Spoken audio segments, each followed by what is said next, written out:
1 Extra. It's Wednesday night with DJ Target on BBC Radio 1 Extra, and it is time for another legendary conversation. It is time for another In Depth, and tonight we're going real in. We're going in. He's celebrating 10 years with his 10 years later EP right about now, and he's been killing it ever since day one, day dot. Stylo G, welcome to the building, brother. Well, go on Target. This is the building you've been in a lot of times, man. Yeah, come on. It's and the that home. old building as well. It's the home. We need to get a room upstairs. Trust me, bro. What is it? Trust me. Like, I'll speak to someone about that. I'm sure you're well on your way to earning one, man, if you haven't already, bro. Ladies and gentlemen, exactly, yeah. DJ Target Show, Stylo G. Just before in we the mix. Just before we started, Stylo kind of threw me off because he came with some next level 3 a.m. Some Barry White voice. Like we're kind of gonna be like lobbying for him to get his own late night show with some like slow down dancehall jams or something, bro. Dancehall jam late night. Just imagine voice. that. Just imagine that. It's playing some shabba. Listen, that could work, bro. Shabba.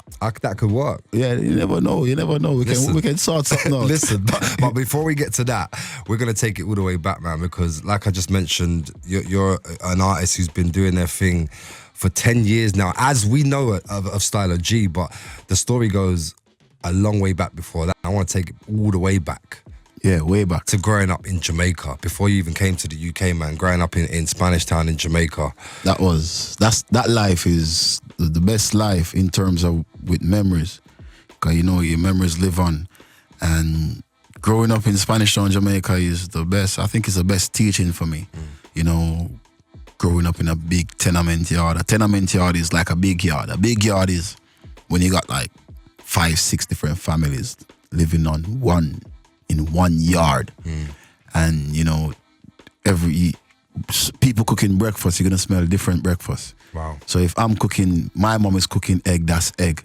If my next cousin mom is cooking bacon, that's bacon. And every morning it's like the same routine. Just aromas in the air coming from left and and so right. I think it's very similar to like Africa and other places when you're growing up in a tenement yard. So you'll have me, and then you'll have like my cousins, and everyone just grew up, and that's the family. And that's the best teaching that you could ever get as a kid growing up. And yeah, I just grew up on that with the music, and yeah, that's the best life I think I could live, even though it's a ghetto life, but you gain so much and it makes you appreciate. And when you're living in that circumstance, you don't know any different. It's just you don't know. Normal, it's normal. What we see on telly is them times. I can remember the only thing we used to watch on telly is just news and cartoon. Like we weren't seeing the foreign stuff and what's going on. You know what I'm saying? And we was limited to what's going on around the world. So I was just living in a life like wake up, eat breakfast, you play with your cousin them, you probably hear some gunshot fire somewhere because it's real life, the ghetto life. You understand me? You just live with it. You see people get hurt. You see people turn into stars, superstars. Same like now in Jamaica, people turn into superstars quick by just spitting a little lyrics and it went viral. Yeah. So you see that in the ghetto. You see some people just become star by like athlete, football. And you know, when I grew up seeing that, my aim is like, I need to get out of this place because the best life is going on a plane. Every time we used to watch and see when a plane fly, and when that plane fly across, all of us in the yard used to be like, yo, who first is gonna go on that plane? And you know, that's the memories. And it's crazy because we live in a big yard and then we start branching off one by one. So 2 of my cousins fly out, and then you get depressed like, yo, when I'm gonna go foreign. Wow. Then 2 of my next cousins fly out, then you get depressed like, yo, when is my turn? And you know, it's the best life because it makes you appreciate where you come from. You know, kind of it instills those real early qualities for like you said, for just general life, man. Having that early family orientated lifestyle and like I said, growing up in what was Tenement, poverty, but like at the same time, it's happy. You're happy. Yeah, you're happy, but you're living in poverty, and it's like that's the best thing: happiness and love, and the love is real. You understand? Because you know, one house you probably don't have no sugar, and you can go and knock someone's door and go, yo, can I borrow some sugar? You can't try that in England. You go and knock someone's door, slammed in your face. Someone's like, what? We you coming to borrow sugar? You live in England. This is money. So it makes people communicate with each other and real community appreciate. spirit, man. Yes, you know what I'm saying. And then so that's how I grew up, and you know, it wouldn't be right, you know, growing up in Jamaica without music playing a big that's role. the big role. That you know, when I think of Jamaica, I think of the music, the weather, the food. They're the first three things that come to mind. The food, the music, and the weather, you get them right, bro. And it's in the flag, the Jamaican flag. The weather, the yellow for the sunshine, the green is for the food, and then the music, you know. So the music was the main part. Do you remember that the first time or some of those early memories of really just hearing music? Because it must have been all around you, and, of course, really just picking out and thinking, you know what? I actually I'm gravitating towards this in a way that, you know, isn't so normal. You know, I really cassette. I think I know that was them it. well. I know them very well. My dad used to have one of the radio. Yeah. He went away and come back and, you know, make a little bit of money abroad. And he came back with a radio. Because your dad was an artist, right? Yeah, he was an artist, you know, Poison, Chang, Jackie Chang. So, boom, he get his big song, and then things start changing. So he start coming back. He fly New York and he come back with a radio and tapes. So he come back with tapes, like with his songs on the tapes. So when I realized, okay, you get this tape and you push it in and you press play, that was it. That was it. I was wheeling off every tape I was playing. I was just in love with that tape recorder. Just that whole mechanism. All it was stop, play, rewind, forward, and pause. That's it. Some of them didn't even have rewind early. Yeah, some of them you have to take it and you have to put the pen in it. Remember and the you have to twist Walkmans, it. especially Walkmans, like early Walkmans, that you had to take it out, turn the tape over and forward it. Forward it. Some people are going to be listening to this thinking, what are they even talking about? Yeah, Google it. Google a cassette. I feel like it would be a great time to play a record from your father, man. Oh, from the 90s? Yeah, man, I think we should do that, bro. Yeah, how about we get some Poison Chang right now? Press up. Kick it. Stylo G in for tonight's In Depth. Some of them from downtown, round town, or uptown. Watch it. Big things are going on, and the girl know the press up. While we're going in, legendary already Wednesday night on One Extra. Stylo G is in the building. We just played you Poison Chang and Press Up, and that, if you don't already know, Stylo G's dad, man. That takes me back hearing that, man. Takes me back to we were talking about why it was playing. There were jungle remixes of all of the dancehall reggae records around that kind of early, mid to 90s, and I remember the jungle version of Press Up. Yeah. I remember hearing that first and then hearing the original later on, man, and it's crazy having these conversations like 20 years on, 25 years on, man. Yeah. Crazy. I never know my dad was so big until I reached UK. Yeah. Because I know that he was big and he had a tune, Press Up, and he was touring the world, but when I reached, man said, your dad done that song. Yo, dog, this mash up jungle rave. That's how Skibbity, all of the top MCs, them kind of get respect, like show me respect, because they find out that my dad and, you know, Top Cat, him and Top Cat done like an album together and stuff. So my dad he was putting in work. My dad even got kids here, man. He was putting in a lot of work. He was proper pressing it on up. tour, he was like really doing the tours, boy. He was pressing it up. So when I reach, I'm like, someone like, you have a brother and you have a sister. I'm like, huh? Wow. Crazy. So we should talk about that when you did, you know, move to the UK. What was that like? You know, moving to the UK. What were you like? 12 years? 12 years old. It was like I was 13 years old, so I was just leaving. They took me out of high school, Calabar High School in Jamaica. So, you know, leaving from, I was excited to as a kid. You're going foreign country. You're gonna be excited. Like you said, you'd been looking up at those airplanes. Yeah, I've been looking up on the airplane, and then when I finally go on it, it's mad because they didn't tell you that when you got off, it was gonna be freezing cold. Yeah, because when I was on the plane, me and my brother is like, we never slept. We was in the air like 9 hours, and everyone is sleeping, and you're just excited. You're looking at everything. It's like it's real. Yeah. Then when we land, like reality kicks in. We land in the summer, so we never feel the cold. Oh, you're lucky. Yeah, it was summer. But when we land, it was like, it was like, wow. Yeah. Because you see the real thing, because we was coming from the ghetto, you get me? So we kind of see the real thing. Because we land at Heathrow, so we came through the Buckingham Palace. So you kind of come in on a nice kind of introduction. I was like, this is from a tenement yard to Buckingham Palace. Yeah, trust me. Like I think that was the best feeling as a kid, you know. So that's what I'm saying, man. Like after a while, you will never forget where you're coming from. And then I remember coming through Buckingham Palace, Knightsbridge. Come on, auntie, she done it purposely to kind of tourist. Show you what this is. Yeah.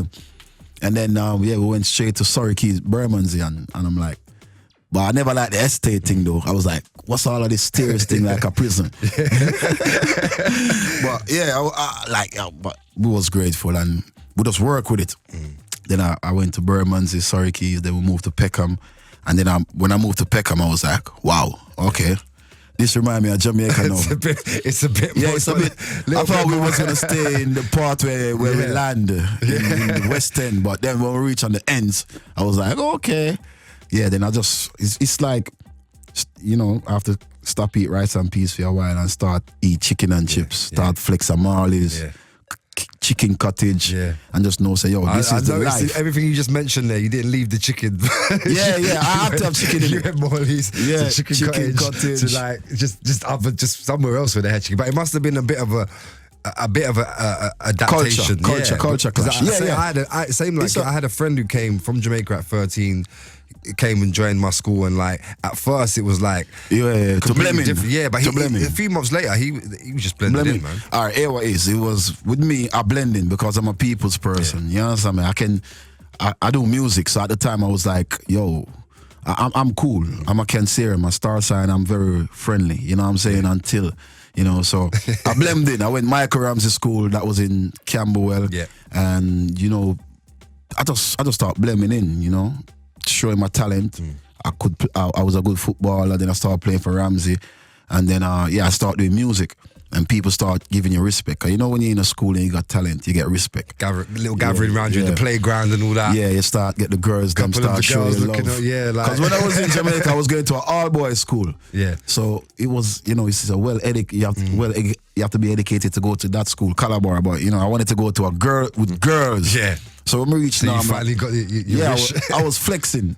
So I was like, yeah, I like this. So it's like moving from a third world country to I start making opportunity at everything. I remember going into like sixth form and I saw like there was music class available and I'm like, okay, let me jump on this. Had you by then, were you already like, you know, writing lyrics? At that time I was 16, 17. Yeah. So I was in the streets and I was trying to find myself, and honestly I was just trying to sort myself out. You know, trying to get my passport up. I couldn't fly. So, you know, it's hard when you just move to this country as an immigrant. No one gets sorted out straight away unless your mom and your dad is a British citizen. Yeah. So at the time, my dad passed away and my mom was in Jamaica. So, you know, I never had my papers. So I was just on the street, just doing my thing, just trying to survive. Trying to survive, you know, just being... that's why, like, Yardie is so powerful to me, because I remember people used to just call it, Yardies, Yardies. And I'm like, I hate this Yardie thing. And then from there, I just like, okay, we can, you know, you can elevate from this. Find a way to flip it. Flip it, you understand me? So at the time when my passport weren't right and we was all over the place, me and my mom, I moved like 10 times in England, and that's the real talk.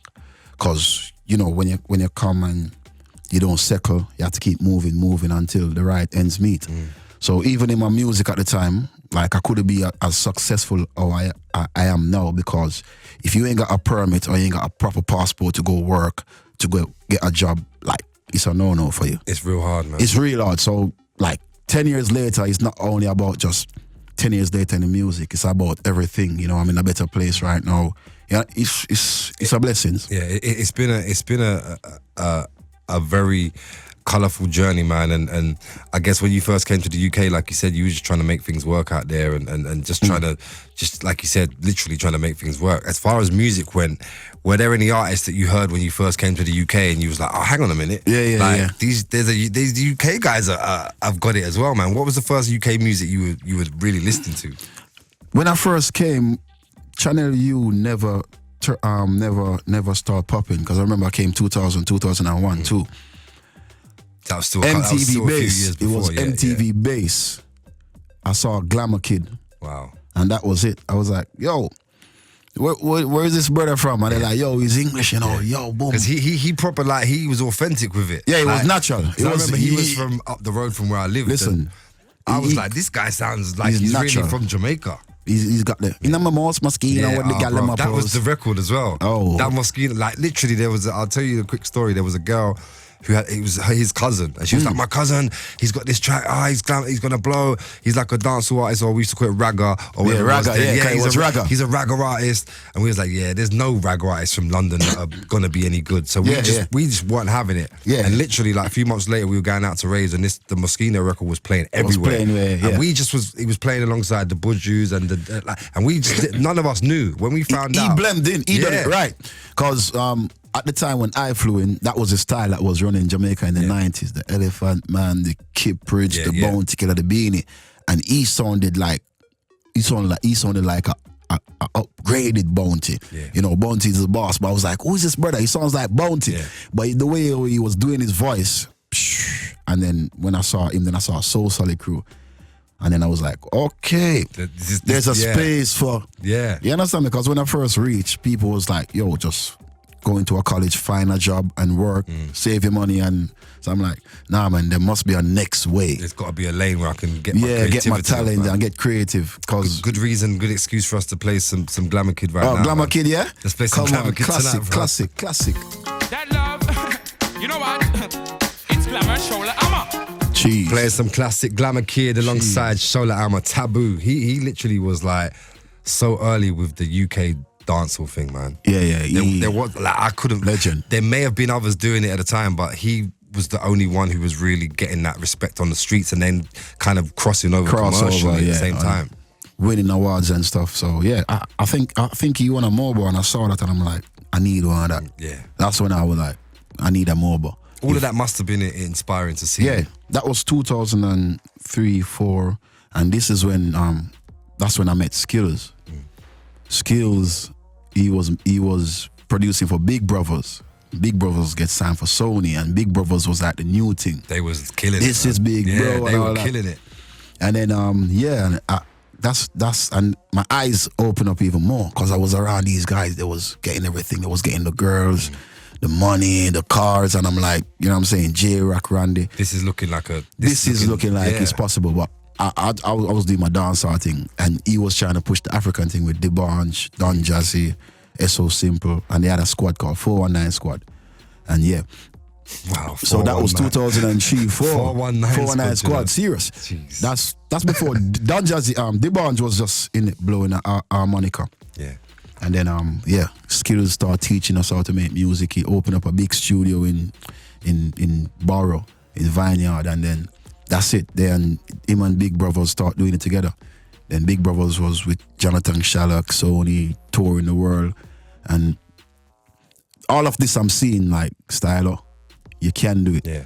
Then we met Feng Shui, and then Feng Shui went in the studio, and then we made My Yout. And when I made My Yout, they was like, yo, this is the tune to break your wind. Because at the time, Little B was killing it with Oi. Yeah. And Wiley and Pow and Channel U. Channel U was born, so I'm like, yo, I wonder if there's a space for me on this channel. And then I'm like, yo, everything was just dropping in place. 2003, 4, 5. And that's when I found My Yout. And that's all just me learning what the UK music is all about. That record sounded like somewhere between a dancehall bashment record, a grime record, and a hip hop record. Like it's the energy. I of remember me. seeing it on the TV. And just like, it just got you like skanking, bopping. We shot the video in Peckham. I remember like like a partner. Yeah. I went into a partner. I ain't even heard people talk about it for years. Yeah, I joined I think a people should partner. explain because that's old school. Okay. That is One super extra. If old you don't school. know a partner, My nan used to be on that. A partner is when your mom or your family convince you to come. It's like a banking system, and you pay the money every week, and every week someone's collect the money. Yeah, it's like one person goes and collects the money. So it's example, me, you, and the producer would show it in £100 a week, £300 is a job, and who will get the £300 every weekend. So yeah, simple. I was in a partner. Wow. I remember that. When people's partner money came through, boy. Yeah, it was happy, Christmas. Yeah. And I joined the partner, and it was £400.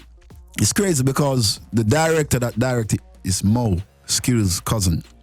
And he's the biggest director in Africa now. Wow. And that was his first video he done. Crazy how My things Yout. turn around, man. Yeah, so big up Mo, Masu. He's like the biggest. He done Wizkid, all of the top guys now in Africa. Crazy. And then, we shot the video in Peckham. in my auntie salon. We take out the chairs out the salon. We got a camera and we just send out a text, invite everyone, and everyone turn up, shot the video. And the energy alone makes people wanted to watch it and wanted to be a part of the song. 100%. This video was like ringing on Channel U. My Youth. And then, a lot. And then Ice Kid was the brother of Sharice. Oh yeah, Sharice from Big Brothers. Yeah. And then J-Rock introduced Ice Kid to me at the studio. At the time as well, he must have been what, he was like proper young at least. Ice Kid was 12, 13. And then J-Rock introduced Ice Kid to me, and boom, when he spat some bars, I was like, wow, this. Remember thinking on that record, like, he comes in kind of towards the end. Yeah, at the end, yeah, and then Sick Man. Who's this kid, bruv? He's just going in. And Sick Man is my little cousin. He just used to tell me, oh, yo, Little B, Wiley. Yeah. So, you know, like, that's how they was educating me. So I'm like, all right, let me put you on the track then. Sick. And he was like, yeah, only 14, I'm coming a star. Next minute, we have everyone loved the song. It was going around on people's phone, and that was kind of that but not before Bluetooth. It was what is it? I didn't even know what was going on there in that era. When you used to put your phone together and what is it? Infrared. Yeah, that's it. Infrared. Yeah. I remember that. Listen, we have to play this record right now. Stylo G's in the building. We're going in depth. My Youth.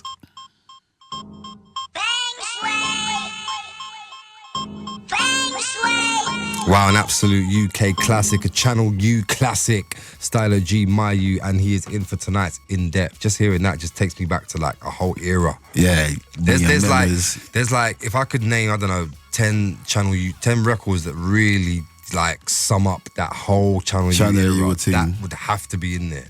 Respect, man. 100%, man. Respect. It's like one of the ones where it grabbed the youths, and I think it does a lot for the scene even now, even with Ice Kid, Sick Man, you know, the youths, them, at that age, I was the first one to bring youths on telly like that.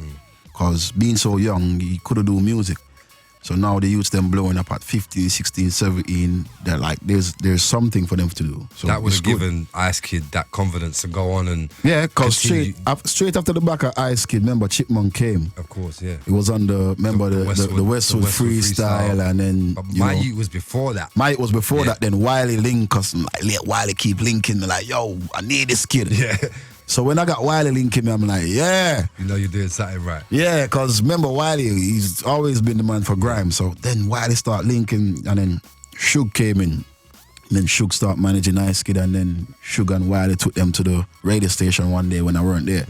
And then that's it. I heard that Chipmunk and everybody just start blowing up and crazy. So it's good. It was a good time. It's mad why when you kind of trace it back, like, and you really trace back the story and the you know where things came from, where you end up. It's mad how everything links up, man. After My Yout, you know, your name was you was out there now. Yeah, I was out there. Right, I was out there. I was doing everything. There, like, I was your sidewind. I would Skepta them, all of these things. Me and Doctor, we touring. We're doing the full 100. But then I realized I'm not a grime artist. I realized, yo, this is not my field. Because there wasn't really a lane as such for like, not like today where it doesn't matter the genre so much. There's a live performance for you can go and put on a tour. Like then it was like there were grime raves. There was grime. There were garage raves. There was garage rave. There were. And then Funky also was coming in. Yeah. It was so I'm like, I'm not a grime artist. And then I realized I need to find my lane. Now, you know, I made my name now. I let them know like, yo, there's a youth from Jamaica here now doing music. Yeah. So I'm like, I'm going to these grime raves and Skepta them shelling it down, Jamie, and then I'm going there. You know, I get rushed, My Yout shelling it down, but I only got this one tune. for that I only got this one tune.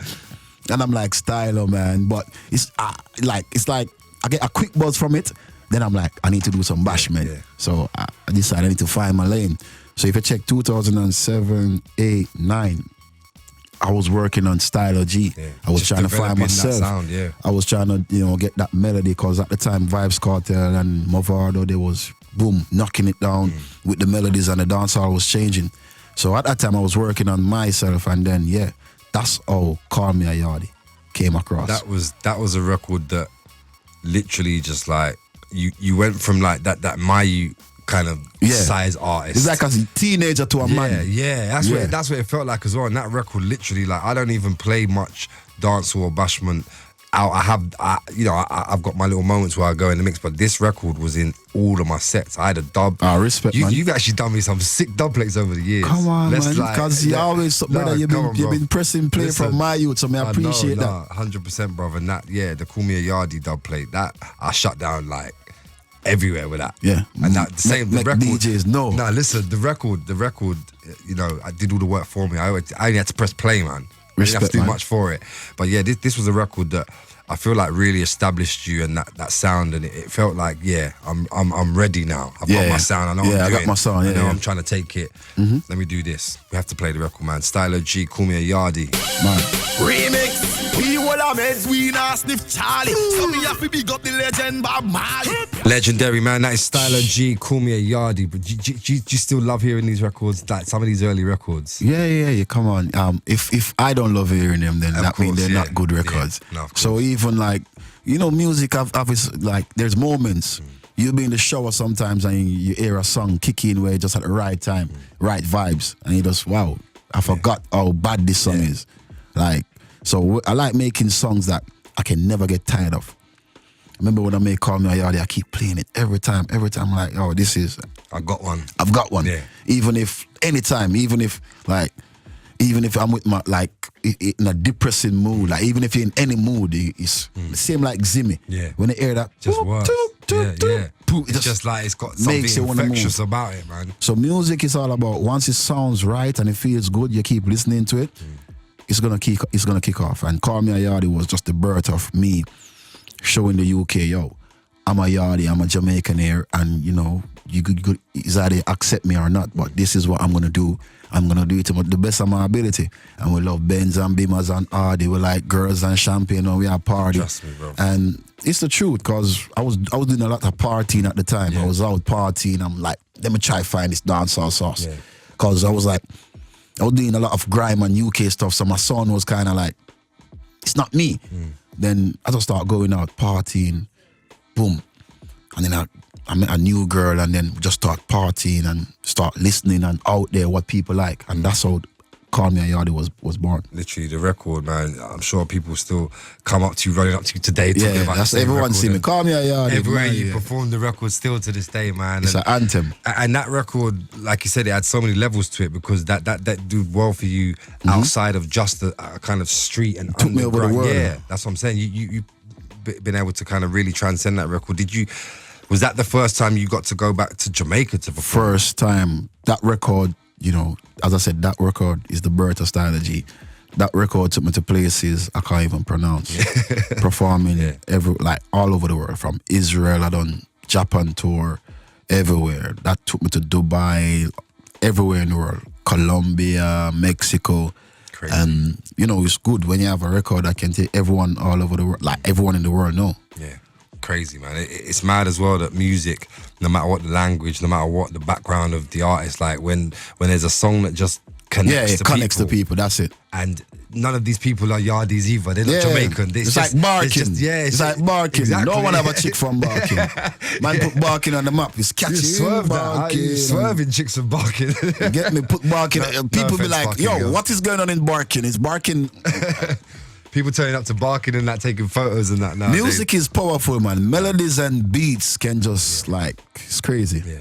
Still though, you were still gonna top Call Me A Yardie as far as UK charts went. Yeah, of course. You had your first top 20 hit with Soundboy. Yeah, because after Call Me A Yardie, people thinking, because that's where it is as an artist, you get a hit and people think you can't top that. Yeah. And you as an artist know that you have to top that. So you done My Yout. What's that feeling like? Because like you said, Call Me A Yardie was such a big record on so many levels. Yeah. Were you worried? I weren't worried. Not worried, but did you you was obviously conscious that you had a record that you had to at least match or beat? Nah. Once I know I got that record is gonna feed my son and my daughter. So I was happy. Yeah. I was like, cool. I'm gonna be here for forever, and I know that I can make more music better than Call Me A Yardie, because I've done it before. So yeah, and then Call Me A Yardie grabbed the attention of like labels, everyone, and then that's when I work with Jody Connor. Yeah, and we did a song called "Tart the Things" with 3 Beat, and then that's it. That's when I got signed. Signed a deal with Freebeat Records. Freebeat Record. Because I done a session with Jody Connor, they asked me for a feature, and then I went in the studio session and boom, boom, boom, fix things and swag, and that's it. Jeez, the next day that's crazy as well because. I remember you premiered Deep it. Worked with Jody Connor and then Roll Deep. She ended up getting her deal with Freebeat. Like like I said, it's crazy. Everything's just linked. Yeah, and then I went in the studio session, and then the A&R is like, yo, we need him as well. So that was my first record deal, and I'm like, when they said that they want to sign me, and I was like, wow, if I get signed, I'm the first like proper dancehall artist to actually get signed to a major record like label. So we was like, okay, let's see what's happening. And then I just liked the people around, and the team was good, and we went for that. Boom. Went in a session, first session was with Distortion. Oh, this was it was literally the first session since about a week after. Wow. About a week after. Before the deal even wrapped up, they were like, let's do a session. Yeah. I think they put me on a little trial run. Yeah. And they put me in with Distortion. So I'm like, all right, I'll make Distortion. He's like, crazy. Yo, let's do the... Because Distortion at the time as well, he hadn't long moved from the Netherlands. Yeah. He came from the Netherlands. He was also developing his sound and trying to find his thing as well. So when me and him link, he was just like, yo, bro, man, they put us to do a session, let's do something. And then I'm like, bro, let's just make music. And he just started making the beat, and I'm, turn up the dirty bass, tell our Soundboy back off. Do. I think the music changed from there, because from Call Me A Yardie, I just went into a next mood. Like, it's like reggae with EDM, because Major Lazer was popping. Everyone was popping with that EDM sound. With that dancehall with reggae that dancehall flavor, vibes, you know. Watch Out For This was out with Busy Signal, and we were like, okay, cool. So we just flexing that era, and we came up with Soundboy. Boom. Straight as we release it, Radio 1, everyone was just pressing play, straight top 20, and that was just like a next moment for me. Jeez. Distortion. Stylo G with Soundboy. Soundboy. That was your first official top 20 hit, man. Yeah, respect. It must man. have felt good. It must have felt nice just to get that. You know, you reached that goal that you were aiming for with that record. It took me some places I never like dreamt of going, like in the UK. Yeah. You know, certain places, and you know, like I met a lot of people. Off of the back of that, you know, other artists started to reach out, like Clean Bandit.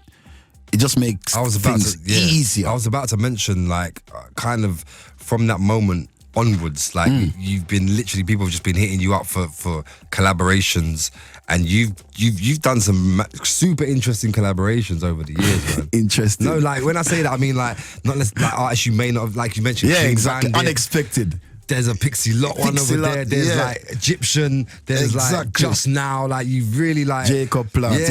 And what also I noticed as well, man. When I was just going back through some of the collabs, like you nail it like every time. Like you can really, respect, man. You can really go across the genres. It doesn't necessarily matter what genre it is, as long as you sprinkle that Stylo G sauce on there. Do you know what I'm saying? If I'm doing a record, I just like. Don't send me no brief. People are always trying to send briefs. Yeah. And briefs, people obviously know what I mean. not like brief. People are actually, you know, they're going to bun me out underpants. for this. I say, Stylo, why? Popcorn and the whole girl, they're going to bun me out. So yeah, if I'm doing a record, it's like, you send me the beat, let me just be Stylo on it. Like rather than or can so we the get beat, you to do this, or can you don't tell me I want you to sound like Shabba, I want you to sound like Sean Paul, please. I'm Stylo G.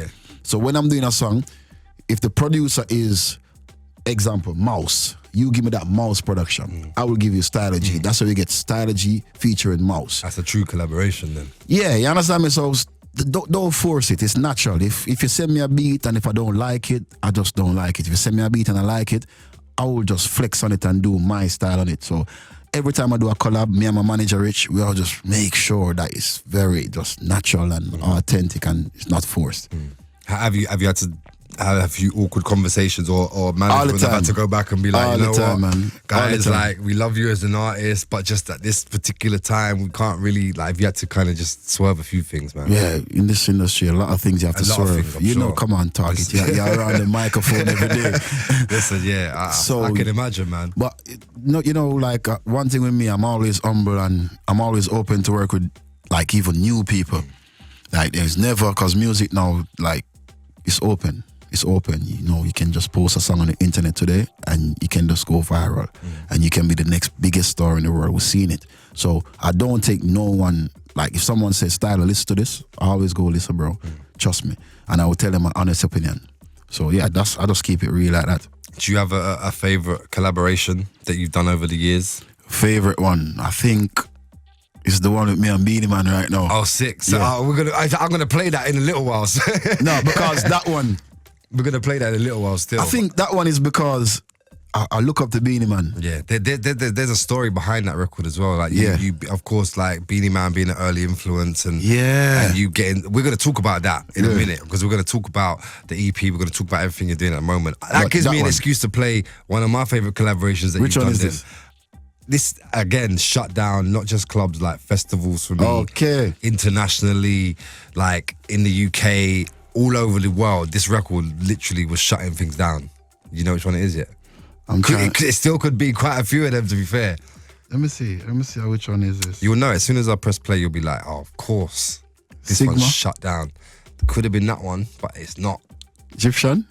Oh, it could have been that one as well. In fact, it was hard for me to call it, but I was like, you know what? Just Sister Nancy? Bad? that one. I had that one lined up. Just now? This one. Festival. Yes, Ridiculous. yes. Crazy. Big up Just Now, Bungie Garlin. Crazy. Mad record. Right now the world place. Turn up. Right now the world place. Record is just an absolute banger. Just Now, Stylo G, my special guest for tonight's In Depth, and Bungie Garlin. Turn up. Crazy. Yeah, crazy record, that, that, man. Perform that, I'm tired. Yeah, I was gonna say, like, the live aspect of your music is something that I know you love, man. Just being able to really get out there and connect with the audience, with the fans, man. That's what with me, like, as an artist, you have to be able to perform. Enough artists have tunes, but they can't perform. Especially coming from that Jamaican dancehall background. It's like performance is so important. Enough artists can't perform live. Like, I see it now. I see Yeah, it today. Like, let's make no mistakes. People, especially in this internet age where, like you said, you can make a record today in your bedroom. And you blow up. Next week you're at Glastonbury. Yeah. And sometimes the record's bigger than They put you in a the big. They performance. put you. Yeah, you're in a big world now that you can't angle, and you never train them for that world. And performance and the auto tune now work, and the thing kind of get soft. So enough, like, you have artists out there with bigger songs than certain artists. But if you can perform, they will book this artist more than you with your big song. Yeah. You know what I'm saying? So as an artist, you have to make sure you can put on a show.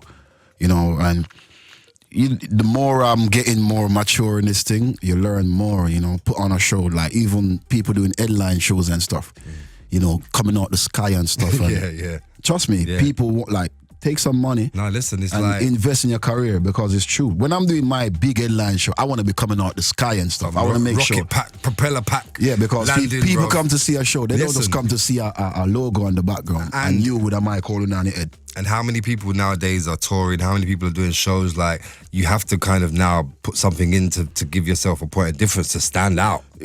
Just remember, like, when people book you for a show, they want to see you perform. That's your one chance and your one moment. If they don't like your performance, you're gonna have double time to work to build a next album to convince them again that you're a good performer and you got the full package. And they gotta go and spend their money again. That's why Kendrick Lamar and all these people spending money, because these guys take the microphone and they spit in bars. They're like they. I remember my first show I went to see in London Arena was Eminem, Slim Shady. One of my first tickets I bought for like a show, and I was at the front of the stage, and I'm like, this guy is crazy. Yeah. Like, there weren't no ad-libs in the background. Just a real, just true performance. So that's why he's so successful. So every artist, like, you need to, like, can perform. It's like, it's crazy to say that, like, everything we spoke about happened over the course of, you know, the last decade. There's still, you know, 10 years, yeah. And we still haven't even brought it all the way up to date yet, man, because we spoke about Soundboy and where that took you to. We spoke about you traveling the world and performing in places you've never reached. What still inspires you to go back into the studio 10 years later? What still inspires me? What inspires me now is, what drives honestly, you? what give me the drive is being at the award shows and they're not putting like the reggae and dancehall category on telly. Like just being at certain events and there, you know, dancehall artists on the bill, and the music is so powerful and so big, and yeah, so that gives me the drive it's to crazy keep going. as well, because it's mad that like when you look at it like that and you look at those things like, you know, the dancehall act not being shown on the TV for the award show, or like you said, there not being a dancehall category, and yet popular music in general in the world is being so heavily influenced by dancehall. Everything music, people like, use it. The patois, the twang, it's they took crazy. It. Most of the songs, like even on radio, are dancehall songs straight from the beat. Like boom, boom, everything. Like these pop songs, like we could talk about everyone from Dua Lipa through to like the Rita Ora, people just Ed don't want Sheeran's, like everybody is drawing on the inspiration. The honesty is like dancehall, reggae music is like, I would give it an example, like it's like Brixton. It's like the best place in London you could go, but people still have this bad thing about it. But it's the best place. It's there. Everything is there. When you go to Brixton, you can find everything. There's clubs, and you'll have fun. That's like the central of London. So dancehall is like that. There's this stigma There's still around that it. stigma around it, man. That's saying that, like, and people just need to get rid of that, because it's worldwide music, and like everyone is like getting out there now. I'm getting out there. Popcorn. All the big artists, them. It's not just Sean Paul alone. There's more artists coming up and just blowing up, selling out shows and stuff like that. So that give me the drive to keep going in the studio and keep going and show them that, you know, we can take it to another level. 10 years later, the EP, man, it's mad. It's out there right now, man. It's getting a lot of love as well, man. What was it hard, you know, whittling down the tracks for this EP? Because obviously it means a lot to you, like, you know, a decade in the game. It's easy. It's all natural. When I done Yu Zimme last year, I'm like, yeah, I need to put out a body of work, because music is like you're getting your zone and you're getting your energy, and I'm like, yeah, I'm gonna make some bangers. Like I'm in banger mode. I can go in. Was Yu Zimme kind of like when you dropped that? Was like, this is kind of like I'm feeling like this energy. Yeah. This energy where you're in the club and when you hear it, it's like it brings me back to Call Me A Yardie. Because remember, after Call Me A Yardie, I was doing like the Soundboy, the crossover, my number one feature Egyptian, the Pixie, everything was building up. Then I'm like, let me get back to take this back to the clubs. Boom. And you know, see there, big up Fanatics. When I first heard this beat, I was like, rah. Laying to the side like ding dong. Chain them a swing like swing song. You could hear it in that record, man. If you're just checking in, it is Wednesday night. It's DJ Target, and it is In Depth with Stylo G. We just played Yu Zimme featuring Chip. That record, you like I said, it had that Call Me A Yardie energy to it, man. Yeah.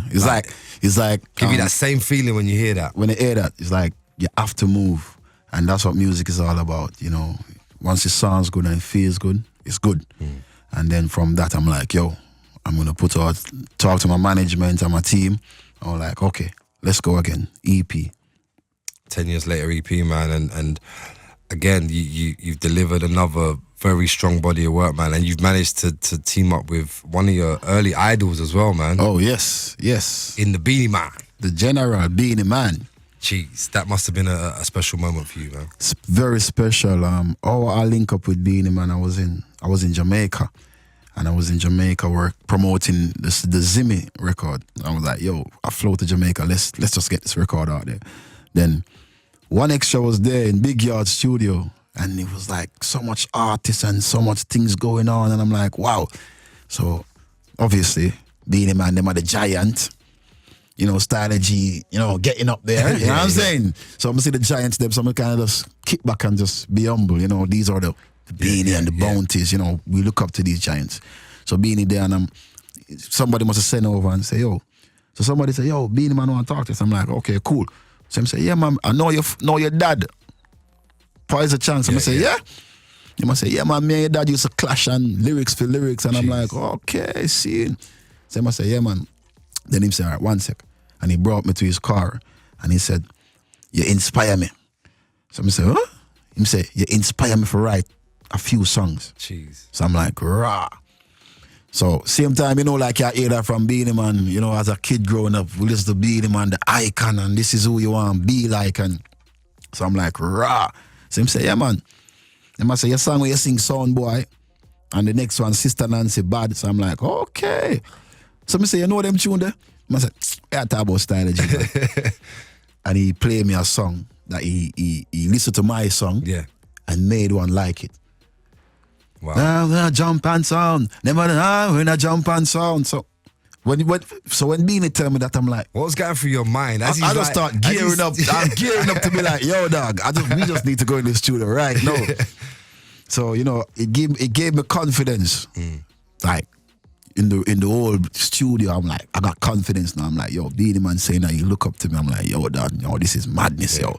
So same time I just start telling him like, yo, you are my idol, which I was gonna tell him. I always big up Beenie Man, but not, you know, me start give him the respect he deserves, and I'm like, yo. And he's like, don't worry, we're gonna link up and we're gonna do something. Boom, next day, the same night, I went to the house, get my laptop, boom, boom, hook up my mic. I message Fanatic and I'm like, yo, send me a beat. Boom, boom. They send me a beat. And I'm like, he sent me like 3 beats and I pick out the and I'm like, yeah, let me pick this up. Fanatic's killing it as well, man. Yeah. They so I'm like, boom. I just put 4 bars on the song. Me and the gal them sugar pre that. Benz and Bimazadi are we that. Gal them love we and we love them too. I want to do some boy, them must I eat that. Cause I'm like, I'm trying to picture Beenie Man on a song. Then I took it to Beenie Man's studio the next day. There was like 10 people, 5, 6 people in the studio. And people like, oh, Beenie Man there. And everyone was calm. I don't know what everyone was doing, but it was like, I don't know what happened the night before. Some next chill. You know, like when you walk in a studio, but you're walking with a mad energy. Yeah, but everyone is calm. So I'm thinking, wow. Because I'm going to play them the song. I'm about to play them something hype as well. Yeah, so my energy is up. Beenie Man say, look up to me, and I inspire him. I'm like, yo. So I went in a bit. I just press play. And when I press play, everyone started looking at each other. And then everyone was calm. And then everybody, there was a Rasta man in the corner, and then everybody just started moving, and then that was it. Everybody just started look at me like, where did this brother fly from with this rhythm and this idea? And then that was it, you know, Beenie Man vice his part, and next minute, boom, that's it. Me and him start communicate more. Then I saw that he was in Dubai. I performed in Dubai, and he was meant to, he performed like a month after me with the same promoter. So I'm like, Beenie Man in Dubai, boom, boom, call my director, call Beenie, yo, Beenie, let's shoot the video in Dubai. Where he said, he's like, Jagger's out, Zimmer, just fly in, he's got the beamer. And then we just fly, I just flew to Dubai like 2 days. I just get the flights, pay for everything myself, I never wait for no one. Yeah. And then we just flew to Dubai. Just nailed it. And just start shooting. 10 metric tons. 10 metric tons, and don't know anything. Hey. Crazy story, man. Stylo G, Beenie Man, 10 metric tons. It's easy, though. Stylo G alongside the general himself, Beenie Man, 10 metric ton from the EP, 10 years later. That is like, it's just legendary, man. Yeah, that's a collab I just, you know, before you leave the earth, you have to do certain things, and that was me working with my idol, so mad. Crazy, man. Now, the EP is out there. I know you're currently around Europe doing shows. Just got back from Germany. Yeah. Where you going next? Where you headed to next? I'm in Austria, then I'm in Austria, then I go to Belgium. Okay. So I'm in Belgium on the 7th, then I'm in Austria on the 14th of April, then I'm all over. Then I'm gonna be I'm gonna be all over the place. I need to check my schedule. Yeah, I know what it's like, man. It must be like crazy, especially around the time when you've got a project out and you're just literally doing radio, you're doing promo, show. You're shooting videos, you're here, there, like literally everywhere, man. What you got planned for the rest of the year? You going back in the studio? You gonna let this breathe for a minute? You got plans to go on tour in the UK later in the year? Right now, what I'm doing, we're still pushing the EP because you know, like with dancehall and reggae, everything's just harder. So we have to work double timing. Say if I do one interview, if you normally do one interview, It's like double promo. double promo. So like nothing wrong with that. I'm here. So we're still pushing the EP, and we got loads of music coming, like features and stuff. And yeah, you know me. When the summer, I go crazy. Yeah, like it's almost like the summertime just magnifies everything that you're doing as well, man. It's like summertime is like dancehall season, bro. Exactly. Right now it's cold and I'm warming up people. I'm dropping summer tunes in the winter, so I don't care. We need that though, bro. Yeah, we need it. because I know England in like UK in the winter, it's all get depressing. Hello, and the radio play all of this depressing stuff. So I'm bringing the fire to the station we need right that. now. I'm all for that, brother. I love that, man. If you got a favorite record on the EP that we could end on, man. Oh, my favorite one. This one is. A lot of people think it would have been the Beenie Man one, but you know what? This record, every time I hear it, it just feels like it takes me to a different zone. And this one is featuring Shaka, and it's called Under Construction.